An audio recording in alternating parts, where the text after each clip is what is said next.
Now, I had the privilege to have known Master Ching Kung. I have worked with him, and I have learned a lot from him. Master Ching Kung idea, the harmonious universe, creating a global family, has not been reached yet. But we all have to work towards that together, I believe.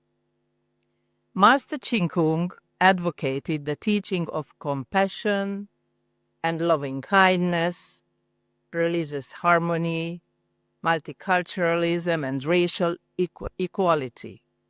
He hoped to cooperate more with people of vision and foresight to help resolve chaos and conflicts in the world and to promote world harmony and stability. Your Excellencies, I'm always moved when I stay on this stage. I was elected the third ever woman as the President of the General Assembly in 2011. And I would like to recognize another former President of the General Assembly, the previous one, Her Excellency Simone Niculescu, who is here in the room. We were great comrades both in the UN and at UNESCO, and also a goodwill ambassador of UNESCO, Hed Vasser, who is a great artist, and her project, the Art for Peace, is also about what the role of women can be in making peace. Mr. President, Madam Director, Deputy Director General, Your Excellencies, Prime Minister, Venerables, it is a great honor and privilege for me to stand here. Before I came here, I talked to one of my grandsons, and the bigger one is 4.5 years old, Charles. What do you think about peace? What is the concept of peace for you? And we were chatting about that, and I said, so how do you see the role of women, your mom and grandma, in peacemaking? How do we make peace in the family, at home, on the street, and the kindergarten, at school? And he painted something, and he told me to bring it to you. And frankly, I brought it with me to you.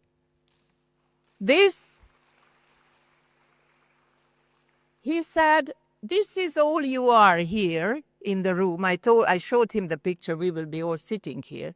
And I said, so where are the women here? And she said, here is the red. That's the heart. You are sitting there.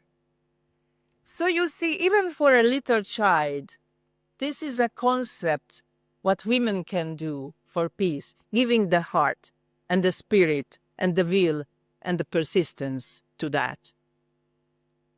And Your Excellencies, dear friends, as disasters, wars, terrorist attacks, and many contagious diseases continue to ravage the world, the yearning for peace and stability increases every day.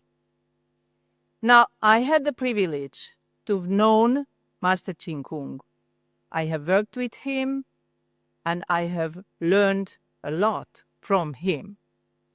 Master Ching Kung idea, the harmonious universe, creating a global family, has not been reached yet.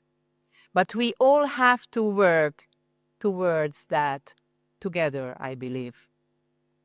Master Ching Kung advocated the teaching of compassion and loving kindness, religious harmony, multiculturalism, and racial equality. He hoped to cooperate more with people of vision and foresight to help resolve chaos and conflicts in the world and to promote world harmony and stability. And of course, he spent most of his life, time, and effort in studying Pure Land Buddhism, I know, but Mr. Ching Kung told me that he also read extensively the teachings of Confucianism, Taoism, Islam, and other religions. I was asked by himself to work with him after a speech of mine at the World Buddhist Congress in Bangkok I opened that time in my capacity as the president of UNESCO General Conference, and I remember the moment we met in person and we started to speak about the importance of intercultural and interfaith dialogue. Me, being a Roman Catholic, I was always interested in Buddhism as a beautiful vehicle for bringing people from different faiths and religions together and work towards a more peaceful world together. Peace we can never take for granted. We have to work on it. It should be based on education, and as we know, ladies and gentlemen, peace begins with a smile. So we both agreed on this approach and created a climate at UNESCO that time in Paris and in different parts of the world to inspire people of different religions to look for the common ground, find the similarities rather than the differences in each other, and respect each other's differences. Always try to build and not to destroy.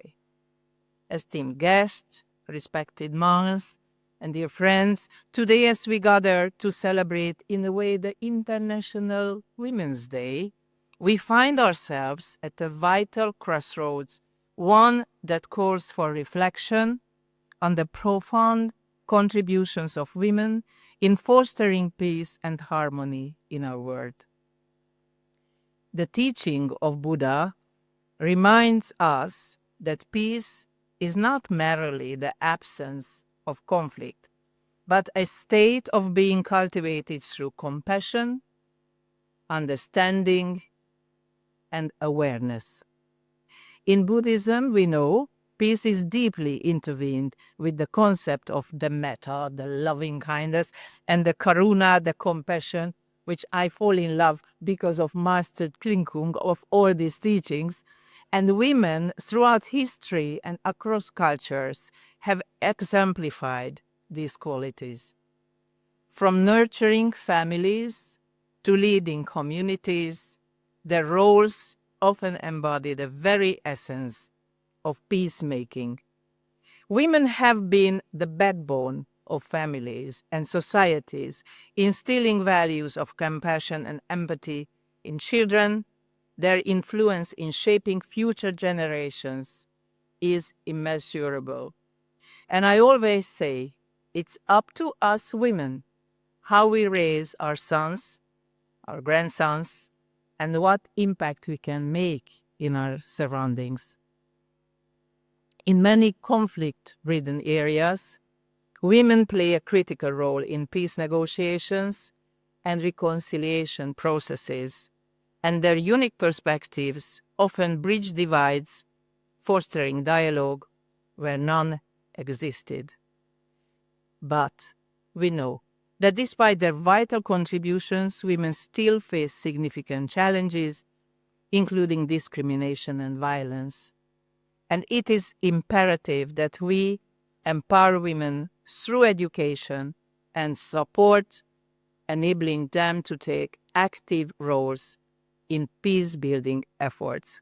We cannot lose the knowledge and the talent of women in building harmony and peace in this institution, in the whole world. And I wish you a great deliberation. And thank you very much for coming to UNESCO.